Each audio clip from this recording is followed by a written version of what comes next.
As-salamu alaykum, paz y bendiciones mis hermosuras hermosas. Espero que estén muy contentas, que Allah les dé salud y me las bendiga mucho en este día.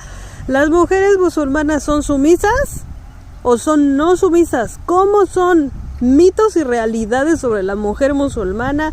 En el video del día de hoy, inshallah, les voy a platicar sobre las mujeres de la historia del Islam para que se den una idea de cómo deberían de ser las cosas, como somos las mujeres musulmanas, inshallah, si Dios quiere. Y para las que no me conocen, esta es la primera vez que vienen, mi nombre es Ikra, soy una musulmana latina como ustedes. Me convertí al Islam en el año de 2012 y desde entonces empecé a estudiar la religión. Tengo varios diplomas en estudios islámicos, en Sharia, Fiqh, legislatura islámica, significados del Corán, tafsir, ruqya, medicina islámica, ¡oh por Dios!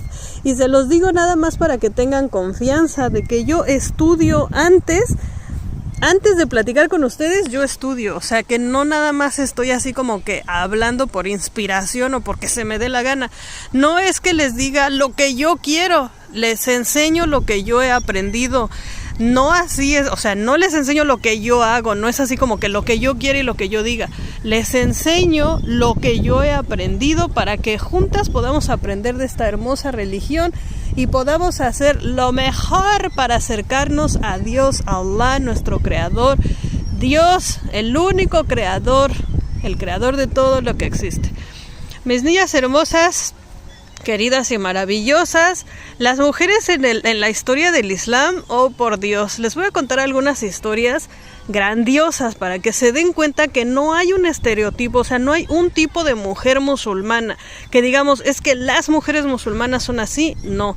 Lo mismo va a aplicar para los hombres, o sea, las personas somos distintas y tenemos que tener en cuenta que las mujeres musulmanas, habemos muchas mujeres musulmanas en el mundo. O sea, imagínense que hay 2,000 millones de musulmanes en el mundo. 2,000 millones, o sea, 2,000 millones. Eso es algo enorme. Significa que obviamente de entre tantos millones de musulmanes, los hay latinos, los hay árabes y no árabes, asiáticos, africanos, europeos, occidentales, orientales, coreanos. O sea, hay musulmanes en todas partes. Entonces, obviamente todos somos diferentes. No podemos como marcar una línea de que todos son iguales. Si pudiéramos decir que todos son iguales, diríamos, lo que tienen todos en común es la diferencia. Es que todos son diferentes. ¡Oh, por Dios! Lo mismo va con las mujeres musulmanas. Algunas personas piensan que el Islam decreta y obliga a la mujer a ser sumisa. ¿Pero qué creen? Islam, musulmán, o sea, Islam significa paz. Musulmán, la palabra musulmán tal cual significa aquel que se somete a la voluntad de Dios, a la voluntad de Allah. Entonces, musulmanes, hombres y mujeres debemos ser sumisos a la voluntad de Dios. Y algunos piensan, pero es que la mujer tiene que ser sumisa y obediente hacia su marido. ¿Pero qué creen? El Corán también dice, y les hemos dado a las mujeres derechos sobre sus maridos como ellos tienen derechos sobre ellas. Y eso es suficiente para muchas personas de conocimiento para decir que así como el hombre tiene derechos sobre su esposa, las mujeres tienen derechos sobre su marido. O sea que hay cierto nivel de igualdad, cierto nivel, pero no del todo. Hay equidad. Equidad significa que cada uno tiene sus derechos y sus obligaciones de acuerdo a su capacidad. Y Allah nos ha establecido ciertas cosas específicas para los hombres y ciertas otras específicas para las mujeres. Por ejemplo, algo claro, directo y transparente, a los hombres se ha puesto sobre ellos la carga financiera total y a las mujeres no se les ha puesto ninguna responsabilidad financiera en lo absoluto. O sea que el hombre es quien tiene que cargar con la responsabilidad financiera no solamente de su esposa, sino de toda su familia, de sus hermanas, incluso de sus padres. Y no así la mujer. O sea, la mujer, si tiene su dinero y tiene sus cosas y tiene su negocio y eso es de ella. O sea, para mí lo mío y lo tuyo para mí también. Venga para acá. Y aunque eso les puede sonar muy injusto a algunos hombres, así son las leyes del Islam. Así es que no hay igualdad, hay equidad. De la misma forma se considera que el hombre es el líder de su familia y que la mujer, la esposa, deberíamos las mujeres como esposas respetar el liderazgo de nuestro marido. Entonces esas son las leyes del Islam. Así el hombre tiene obligación financiera y también tiene el liderazgo de la familia, la mujer tiene el liderazgo en la casa y debemos ambos respetarnos, amarnos. Allah dijo: los he creado en pares y he puesto amor y misericordia en sus corazones. Alhamdulillah, alabado sea Dios.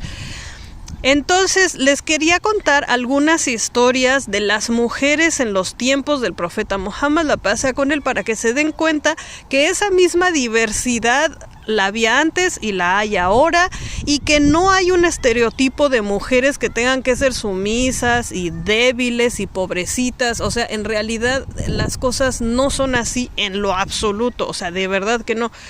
Hubo una de las esposas del profeta Muhammad, la paz sea con él, tenía una personalidad muy muy fuerte, y ella, por ejemplo, Hazrat Aisha, que Allah esté complacido con ella, fue la que nos enseñó más Islam. Después de que falleció el profeta Muhammad, la paz sea con él, ella fue la que nos enseñó más Islam que nadie más.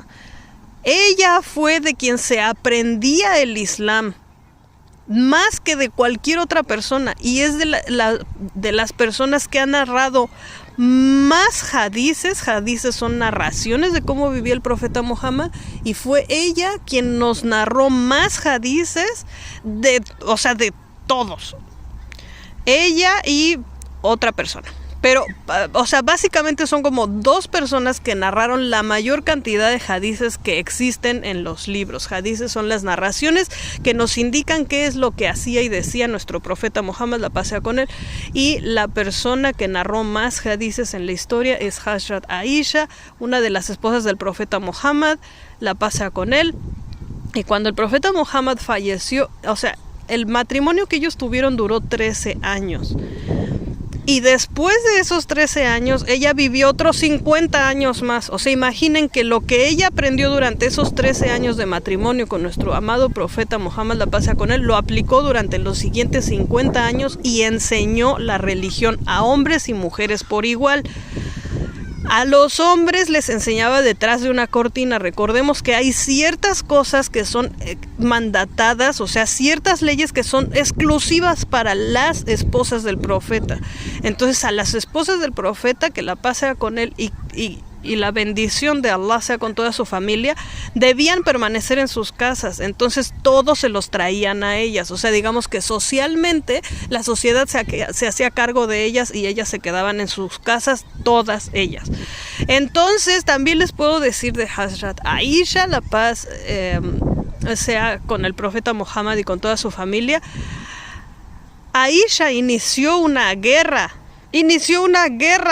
que a final de cuentas fue un malentendido, pero ella inició una guerra. Está bien que no la lideró y no fue que fuera así como, afuera y que luchara, no, pero ella lideró una guerra. A final de cuentas, esa guerra se perdió y fue un malentendido que a final de cuentas se aclaró, y es una parte de la historia del Islam que a mucha gente como que no le gusta buscarle mucho, porque fue como de esas cosas, fue un malentendido que hubo diferencias entre dos personas que eran muy cercanas y muy amadas por el profeta Muhammad, la paz sea con él, y que en los tiempos cuando él estaba vivo, la paz sea con él, le tomó las manos de sus familias y les dijo: va a haber problemas entre ustedes, porque el profeta Muhammad, como profeta, pues Allah le dio el conocimiento de muchas cosas. Entonces él supo que iba a haber problemas entre ellos, entre miembros de su familia en el futuro, y así fue. Pero lo que les estoy diciendo con respecto a esto es que, o sea, si fuera así como que la mujer musulmana es una sumisa, o sea, ¿cómo te puedes explicar que una de las esposas del profeta Muhammad inició una guerra. O sea, eso no es poca cosa. Además, he de decirles que en los tiempos del profeta Muhammad, la paz sea con él, muchas mujeres lucharon en la guerra y eso está prohibido. Entonces, ¿qué? ¿Rompía las reglas?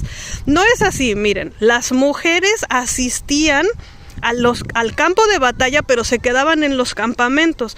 Ellas, o sea, obviamente iban como enfermeras, alimentaban a las tropas, o sea, las mujeres sí iban junto con las tropas a las guerras, pero no luchaban en el campo de batalla. Sin embargo, está registrado en narraciones que algunas mujeres sí, o sea, su nivel de valentía y eran mujeres guerreras que salieron a luchar en la batalla. También está registrado, por ejemplo, de alguna persona que quiso meterse a una casa para poder asesinar a alguien y una mujer fue quien detuvo ese intento de asesinato y mató a ese criminal que se metió a su casa. Entonces no es cierto que la historia del Islam esté plagado de mujeres sumisas, todo lo contrario. Todo lo contrario. La historia del Islam está lleno de historias hermosas de mujeres valientes, guerreras, fuertes, que defendieron la religión y defendieron el Islam. Subhanallah walhamdulillah. Pero por otro lado, o sea, la personalidad de las mujeres es muy variada. Muchas personas de conocimiento dicen que si acaso el profeta Muhammad, la paz sea con él, se casó con tantas mujeres, fue para que las mujeres pudiéramos tener como ejemplo alguna de todas sus esposas y como que todas las variaciones de las personalidades que una mujer puede tener. O sea, así como que del hombre se espera más que tenga como un solo deseo y un solo interés y es así como que muy normal, así de que, ay sí, ya saben, así son los hombres, shalala, shalala. Pero como que la guía para las mujeres tiene que ser mucho más variada, porque pues habemos de todo, mis hermosuras hermosas, como ustedes han de saberlo perfectamente. Aquí no hay muy bonito paisaje, pero tengo que darme la vuelta y mirar a ver dónde está mi hija, porque de pronto todos los niñitos se fueron por ahí a jugar. Ok, ya la encontré, ya podemos continuar con el video. Hay una historia que a mí me gusta mucho, mucho. Ya se está secando todo, ya como que empieza a acercarse el otoño. No quiero otoño.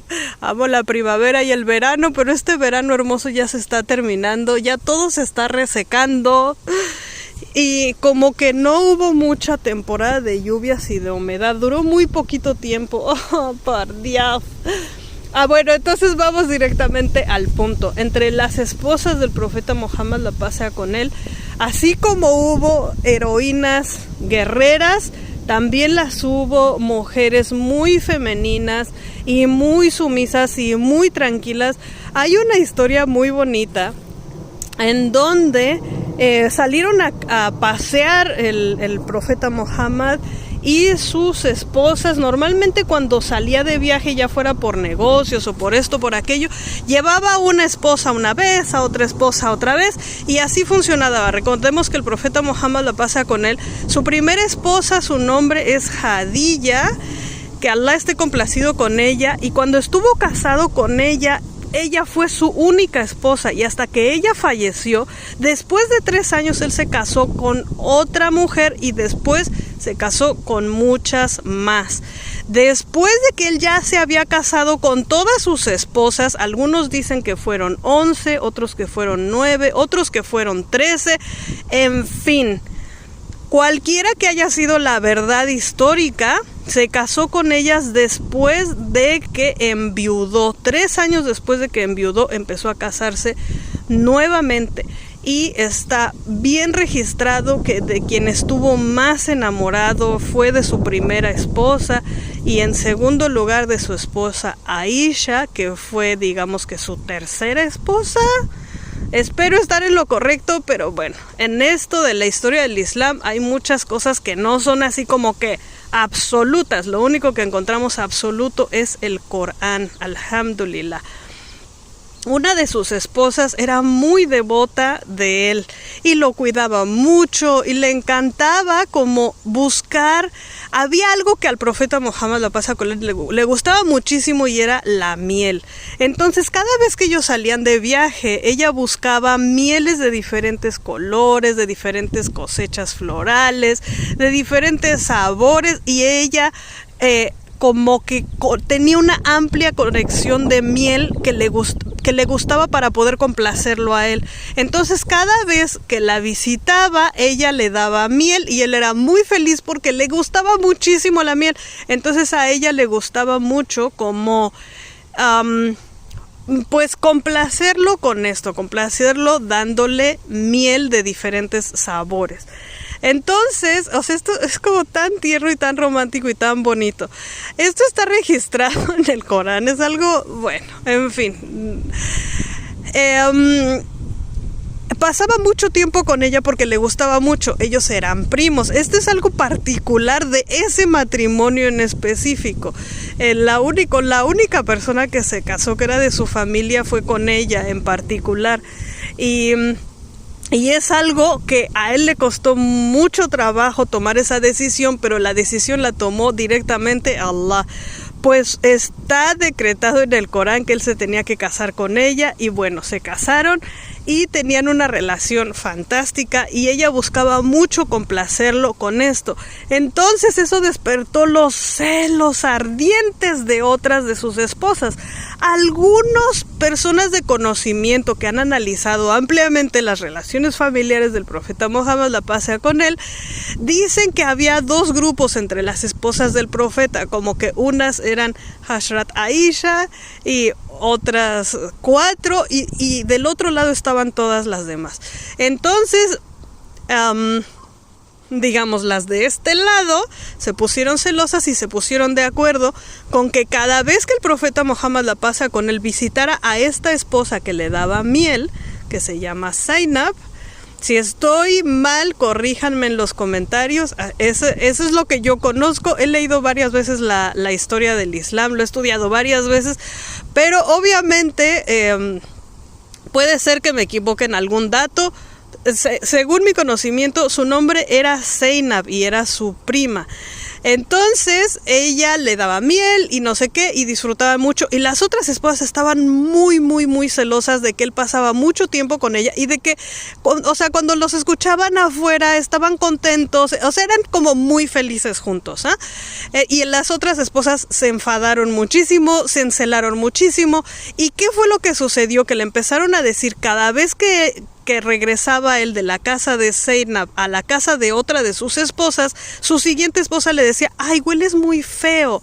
Y entonces varias esposas se pusieron de acuerdo para decirle lo mismo: mira, cada vez que él venga de la casa de Zainab contigo, dile que huele mal. Y entonces varias esposas se pusieron de acuerdo, hicieron lo mismo, y entonces después de escuchar todo esto, él les dijo a ellas: ya no voy a comer más miel. Porque entonces él pensaba, o sea, ellas lo hicieron para que él ya no pasara tanto tiempo con Zainab porque estaban muy celosas.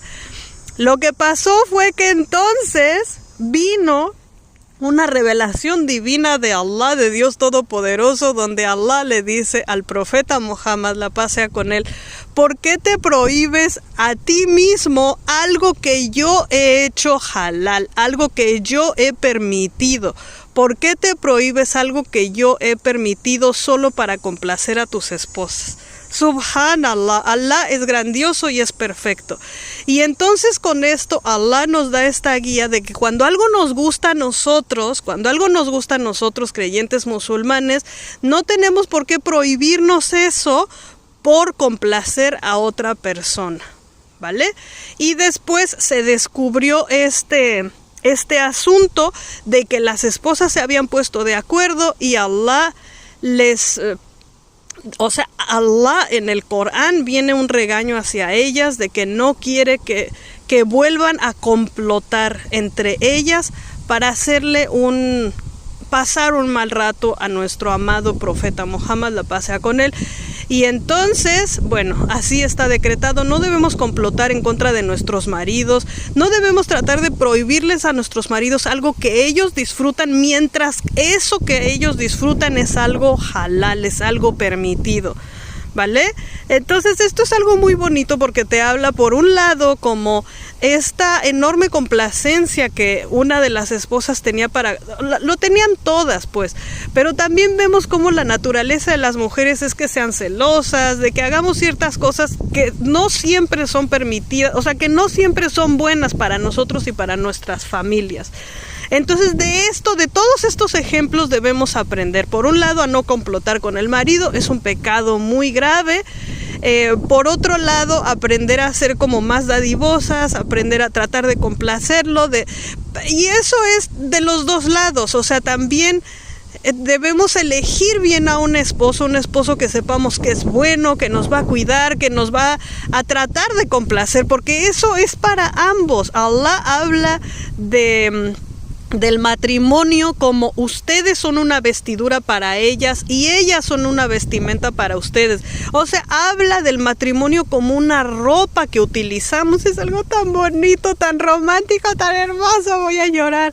Allah habla del matrimonio como algo tan hermoso y tan valioso y como una forma de protección para los creyentes.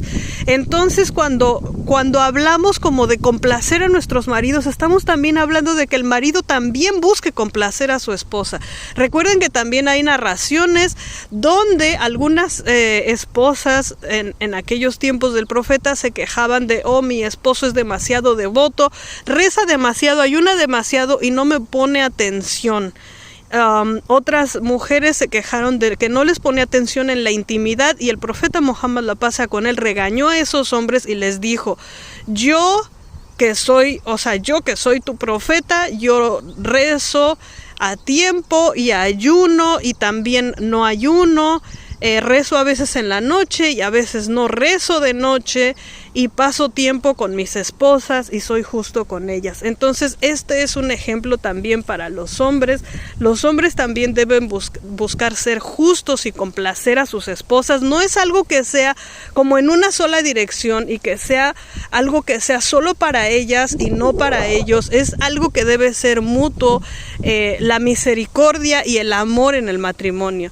Entonces, mis hermosas, les quería decir que si tú eres una mujer muy fuerte, muy heroica, muy independiente, eso no va en contra del Islam. O sea, eso es maravilloso y es genial. Y se los digo porque muchas personas piensan que como la mujer per se, en sí mismo, lo que sea, tiene que ser sumisa, y muchas mujeres vienen y me dicen, pero es que yo soy una mujer independiente, yo trabajo, tengo mi propio dinero. Entonces, ¿qué pues? Eso está perfecto. Recuerden que la primera esposa del profeta Muhammad, la paz sea con él, era una mujer de negocios, era una gran empresaria, tenía mucho dinero, era una mujer independiente. Y es la esposa con la que el profeta Muhammad tuvo casi todos sus hijos, Hazrat Khadija, que Allah esté complacido con ella, y fue una relación hermosa y maravillosa. Y ella era una mujer rica, era una mujer independiente, ella era una mujer capaz, y se casaron cuando el profeta Muhammad, la paz sea con él no era un hombre potentado en ese momento, venía de una familia respetable y todo, pero ella era una mujer muy rica, ella era una mujer mucho más rica de lo que pudiera ser él, y está registrado que también ella era mayor en edad que él. Algunas narraciones dicen que por unos cuantos años, que por 10 o por incluso 15 años, de acuerdo a ciertas narraciones. Entonces, mis hermosuras hermosas, esto nos enseña que la mujer puede ser fuerte, puede ser independiente y puede ser musulmana. O sea, eso está perfecto y no hay nada en contra. Pero si tú no eres de esas mujeres heroínas, heroicas, de la heroicidad heroica, también está bien, porque también el profeta Muhammad, la paz sea con él, tuvo esposas que eran muy sumisas, que eran muy tranquilas, que eran muy nada más de estar en su casa, de no salir, de solo buscar complacerlo a él y nada más.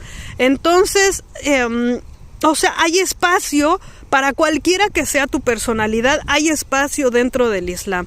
No dejes que te opaquen imponiéndote cosas que no son. Yo les sugiero, verdaderamente les sugiero, uno, que lean el Corán en la traducción al español. ¿Cuál traducción? Yo les sugiero que lean varias traducciones al mismo tiempo, así como ir de aquí para allá, de acá para acá, porque no hay ninguna traducción que realmente le haga justicia al Corán en árabe. Siempre van a ser interpretaciones del traductor. El traductor va a interpretar esto o aquello, entonces es mejor leer diferentes interpretaciones. Si escoges una traducción y hay algo que no entiendas, entonces vete a otra traducción distinta y así vas a entender mejor. Esa es mi opinión, y también que estudien la historia del Islam. Es algo muy importante para que podamos aprender nuestra religión. Y mi mensaje para ustedes, mis niñas hermosas, es que si eres muy independiente, fuerte, y eres una mujer que se vale por sí misma, eso no significa de ninguna manera que tengas que mantener a tu marido. Eso sí, tengan mucho cuidado. El hombre tiene que hacerse cargo de las finanzas de la casa, como les dije al principio del video, y tú, como mujer independiente que tienes tu propio ingreso, aún así tu esposo tiene que hacerse cargo de ti, de tu protección, y tiene que hacerse cargo de las finanzas del hogar. Eso es parte de la ley de Dios. Tu dinero es para ti y el dinero de él también es para ti. ¡Oh, por Dios! Así es la ley islámica, le guste a quien le guste. Así es que tú, como mujer independiente, eres dueña de ti misma y de tu propio dinero. Obviamente también así debemos ser justos y debemos ser misericordiosos y tener una relación amorosa y respetuosa con nuestras parejas, seamos hombres o seamos mujeres. Ese es mi mensaje el día de hoy. Y si tú eres así como que, ay, yo no soy heroica, y yo tampoco lo soy, a mí me gusta que me resuelvan las cosas, honestamente. Y pues también, o sea, así me gusta, así soy yo. Y para todas hay espacio en esta hermosa religión del Islam. Entonces no hay ninguna cosa que esté como predeterminada de cuál tiene que ser tu personalidad como mujer. Sigue tu camino, sigue tu corazón y sé feliz. Recuerden que tenemos un grupo para estudiar entre mujeres. Es un grupo que se tiene acceso solamente por membresía. Platicamos de nosotras entre mujeres. Hay mujeres que trabajan en ese grupo. Hay mujeres que no son musulmanas todavía. Hay mujeres que solo están ahí porque quieren hablar del Habibi. Y hay mujeres que estamos ahí nada más porque queremos aprender del Islam y compartirlo entre mujeres. Pero si tú no quieres o no puedes pagar, en mi blog ikraland.com tengo información del Islam completamente gratuita, accesible, pública para todos, y no tienes que pagar ni un peso. El blog lo pago yo. Así es que para todos hay información. Acuérdense que también aquí mismo en YouTube yo les publico 2 o 3 veces a la semana, inshallah, si Dios quiere, cuando tengo la oportunidad. Entonces, si se quieren unir al grupo, ahí donde dice el botoncito unirse, ahí se pueden unir. Está abajo de todos mis videos. Y si no quieres o no puedes pagar, entonces en mi blog y aquí en YouTube tengo todo el contenido perfectamente y completamente gratuito. Y muchas gracias por escucharme. Y nos vemos, inshallah, si Dios quiere, en el próximo video.